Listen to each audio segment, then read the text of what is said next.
Well, howdy y'all and yeehaw, and how are we doing this evening? I'm Dirty Jobs Mike. I'm here to show you guys exactly what it is. And boy, we are dark. Let's get some light on that subject, even though there's probably a whole awful lot of you that want to see something besides my ugly mug. There we go.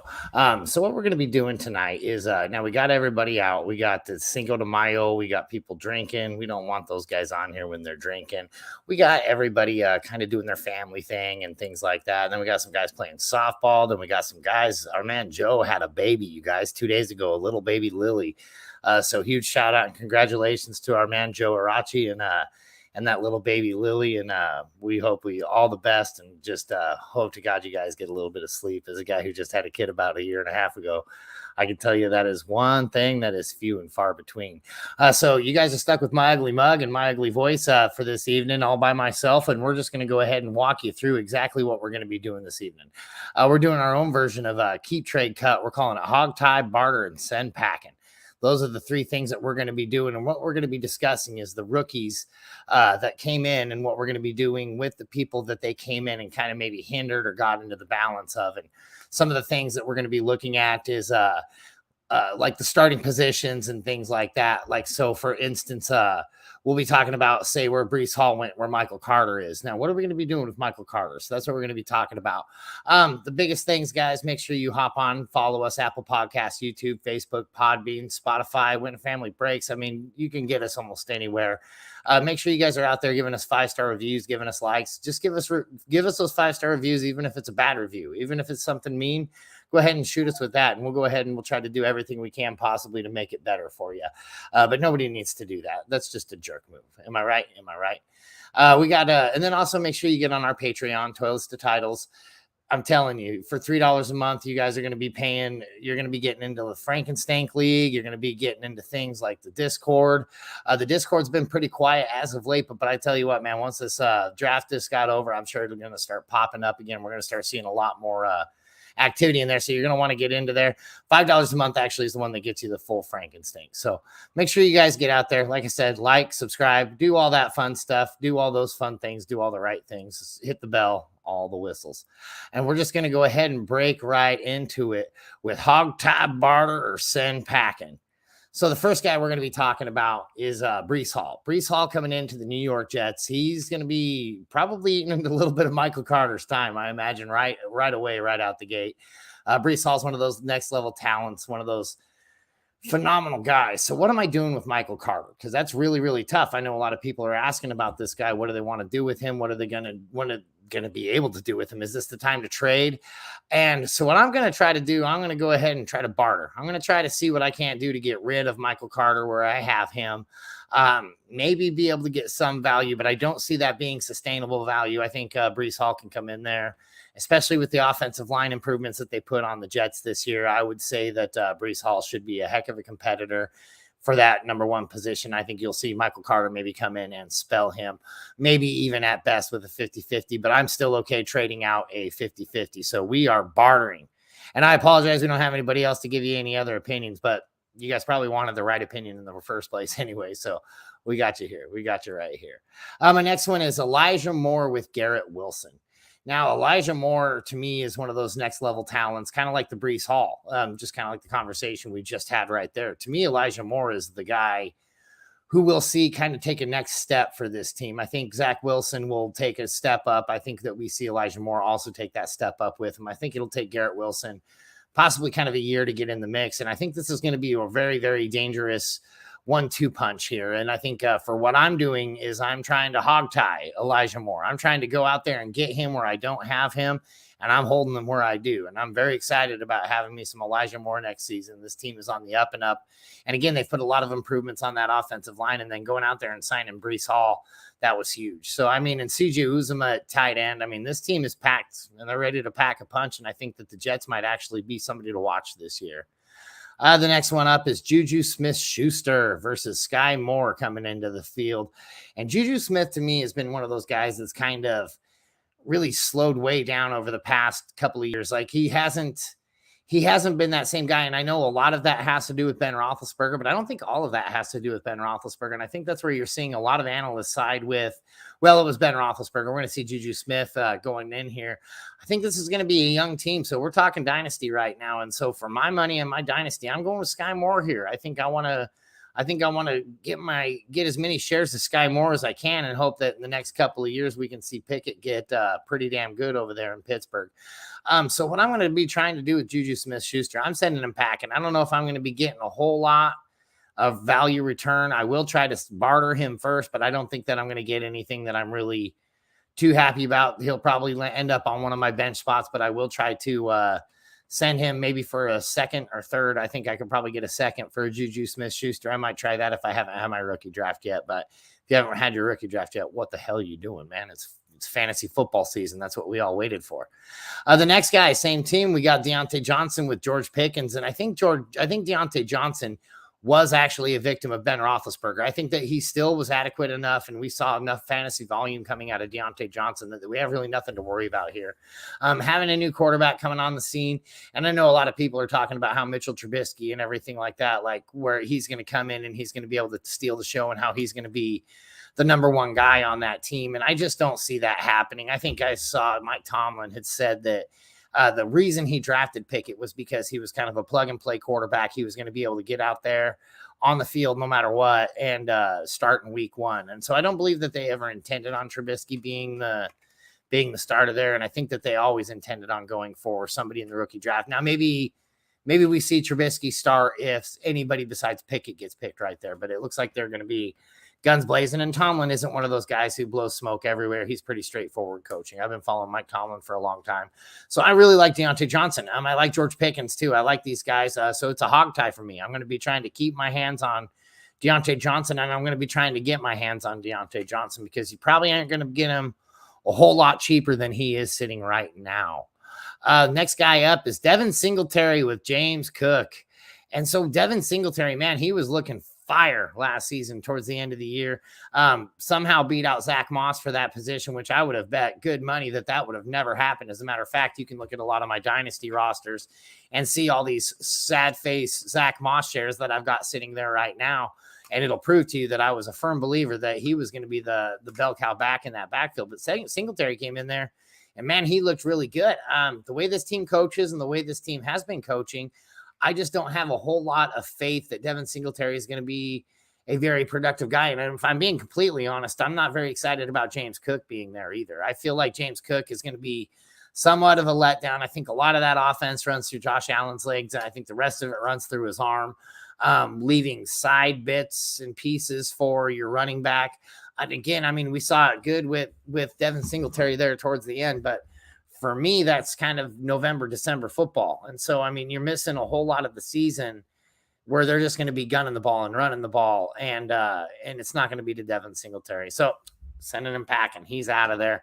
I'm not even really trying to wheel and deal him. I'm okay with sending this guy to the waiver wire. Somebody will probably pick him up right away, but it's not going to scare me too bad. I guess on a running back in a dynasty league, we're probably not doing that. I'm more of a redraft mindset with that statement. But so of course you're going to want to try to trade him, or he's definitely going to be sitting in a shallow spot in your bench. And I imagine it'll just be quicker to release him now. But I understand we don't want to do that with running backs. Donovan Peoples-Jones with David Bell coming in there. I think that seeing Deshaun Watson being the quarterback there, I think that there's going to be plenty of mouths to feed right here. I think Donovan Peoples-Jones is one of those guys we're going to go ahead and hog tie. That means we're going to be keeping him. We're going to be grabbing him anywhere we can get him, lynching him up and getting him on the field for us. So I really like Donovan Peoples-Jones. I think he's one of the faster, underrated people out there on the field right now. To me, he's just so fast. He's so tricky. I mean, it's really kind of hard how he gets separation. I guess fast isn't the real word because he's kind of a false fast, but he looks like he's fast with some of the separation he's getting. And I feel like Deshaun Watson, he'll be able to eat that up all day long.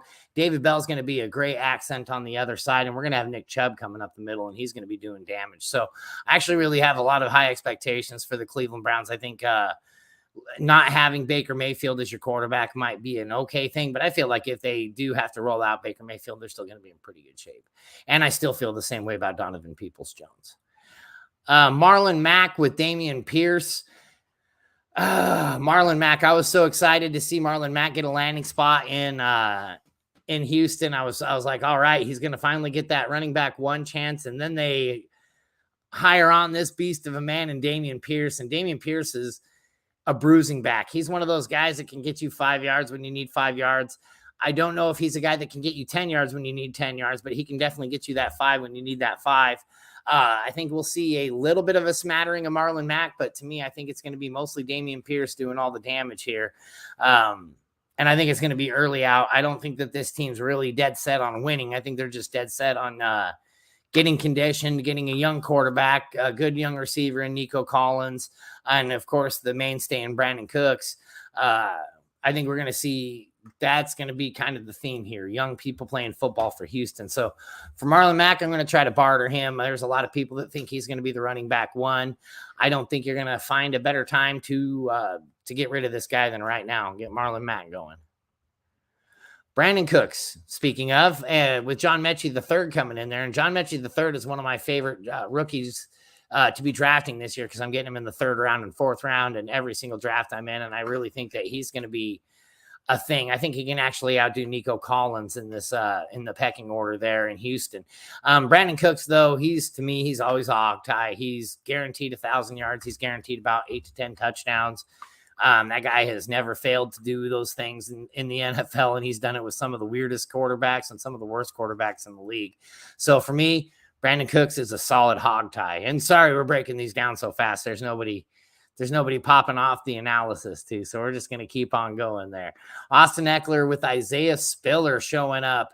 This is actually one that I think kind of made me a little bit nervous because, I don't think that there's a person I like putting in my lineup more than Austin Eckler because this guy interacts with us. You know, he talks about how good it is in fantasy and how good he's done in that day in fantasy, and the things that Austin Eckler does makes me like him even more. And I like him more and more every single time I hear the guy talk, see him do things.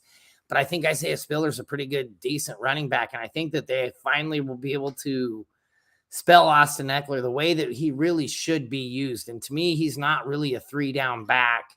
And I think he's proven that time and time again. I think his injury history has showed us he's not really a 3-down back. And I think Isaiah Spiller is going to be the first 2 downs. And I think we're going to see Austin Eckler in the 3rd down goal line situations. So I'm still pretty excited about Austin Eckler this year, but I'm not as excited. So I'm going to be trying to move him. I'm going to be trying to barter. I think this kind of a move right here makes me scared a little bit for Austin Eckler's future. And I just can't confidently roll forward. And so I'm going to try to get the maximum value I can out of him, which I believe is right now. I don't think you're going to get any more for Austin Eckler than you could at this time. Oh, George is going to be sad he's not on this show right now because he's going to be wanting to talk trash on this one. Mitch Trubisky with Kenny Pickett coming in. Send him packing. Mitch Trubisky isn't going to be the starter there. I don't believe. I think Kenny Pickett goes in there week 1, starts. I was also talking about this in the Discord the other day about how it's weird that people are so dead set on the quarterback should sit for a few years and sit under a veteran for a few years because that's the best way to lead to success. When I as a guy who's trained tons of people in tons of different industries and as a guy who's done a ton of different industries, sitting there watching is about the worst way to learn anything. And the best way to do it is just to go out there and do it, unfortunately. And in the NFL, it comes with consequences, right? You're going to learn it the hard way a lot because if you do the wrong thing there, you get a 300-pound beast of a man just running you over, running you down, knocking you into the ground, throwing your face into the turf. So again, you're going to learn this stuff the hard way. So, to me, that's kind of the best way to learn. In my experience, that's the best way to get successful results. And you're really going to know what you're getting in a guy if you get him out there in the field. And so to me, I don't understand why a lot of teams out there still are hell-bent on winning all the time when it is sometimes okay to lose. And I think it puts you in better draft positions to lose in some instances as well. So, it's kind of an odd thing that people expect success so fast. I feel like a third-year quarterback would do just as good developing in 3 years from the sideline or from the right behind center than he would on the sideline, and probably even more so, probably have even more success. So hopefully Mike Tomlin does the same thing that I would do. And there's a lot of times where Me and Mike Tomlin have been on the same page in the past. I feel like Kenny Pickett's the starter week 1. Mitch Trubisky, you're not going to get a whole lot of value for in a super flex. Maybe try to shoot for a 3rd or a 4th with him and see what you get, because a lot of people do believe, like George, that he's going to be the starter. He's going to win the Super Bowl. He's going to be the Super Bowl MVP. So if you've got a George Reed in your league, try to send him Mitch Trubisky for a 2nd or a 3rd. Otherwise, get him off that list. He ain't going to do anything for you this year, unless Kenny Pickett gets hurt, of course. And again, that just depends on how deep you are a quarterback in your league. You might not want to trash him, but you're definitely not going to be want to starting him. Josh Jacobs with Zamir White showing up, and this is another one that I kind of found interesting, because I don't think that we're going to see a whole lot more of Josh Jacobs in the future with a guy like Zamir White coming in. I feel like Zamir White can be a guy that comes and really steals that role within about 2023 first for Tragotsky. Yeah, that's probably George right there, I'm guessing. See, that's what I'm saying. Get that guy. Get him sold if you can. If not, send him to the bench.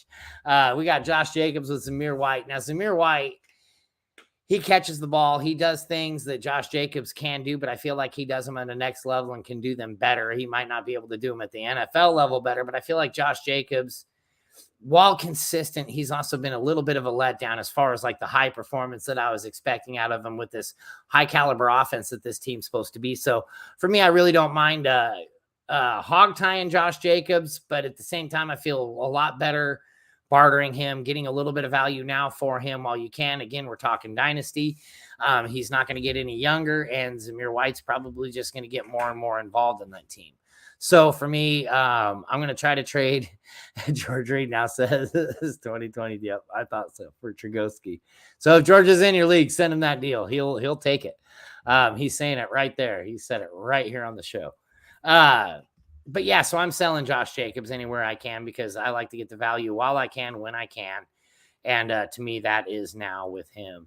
The last guy we're going to go ahead and bring up is Gabriel Davis with Khalil Shakir coming in.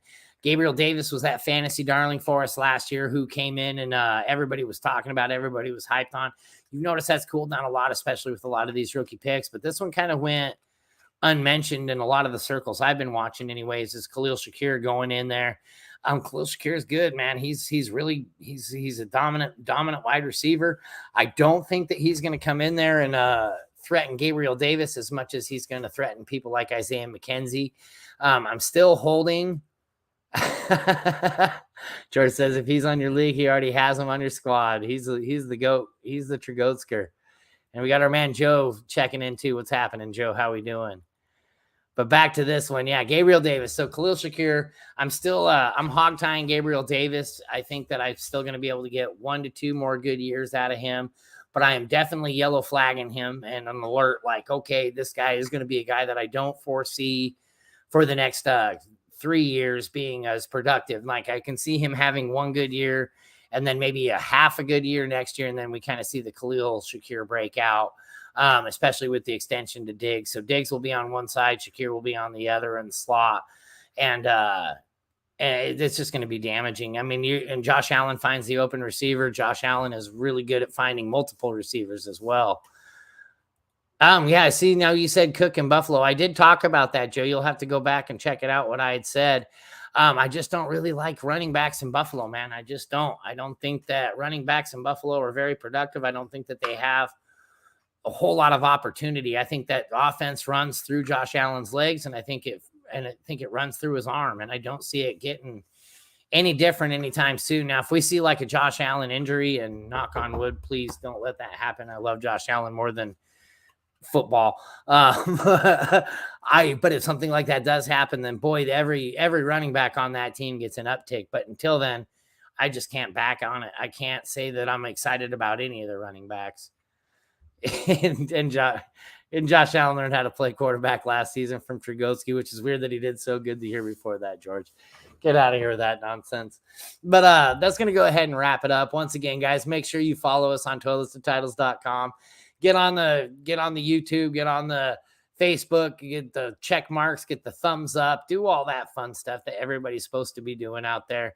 Help us out, help a brother out. And remember, like, we've got things like Nonstop to Cairo. They're coming to a city near you, and to find out that city's kind of in New York. but they're still playing up in New York and in that region. I'm telling you, well worth the trip to go check these guys out. Tell them the title sent you, and I'm sure they'll buy you a beer or something like that. They're real cool dudes, and definitely could use your support up there. And that's going to do it for us, guys. And thank you so much for calling. We got one more comment here. And don't forget, Danny Dimes, big year ahead. Danny Dimes has a lot to prove. They didn't extend him, and I'm excited. I think Danny Dimes is actually not going to let us down this year, Joe. And I'm not a big Giants guy, but I feel like Danny Dimes might be a pretty all right grab this offseason. I think that you can get him probably like for a 4th or a 5th in the Dynasty League, and maybe a 3rd. I keep forgetting Superflex exists, and Superflex is the dominant headliner. So for me, Danny Dimes, you could probably get a 2nd. You probably have to trade a 2nd, but you're definitely not getting out of a 1st. And I think that guy's going to give you a 1st round style performance. So definitely see what Danny Dimes has in there for us. And that's going to go ahead and wrap it up there. Everybody have yourself a good night, and we will see you on the Blitz next week.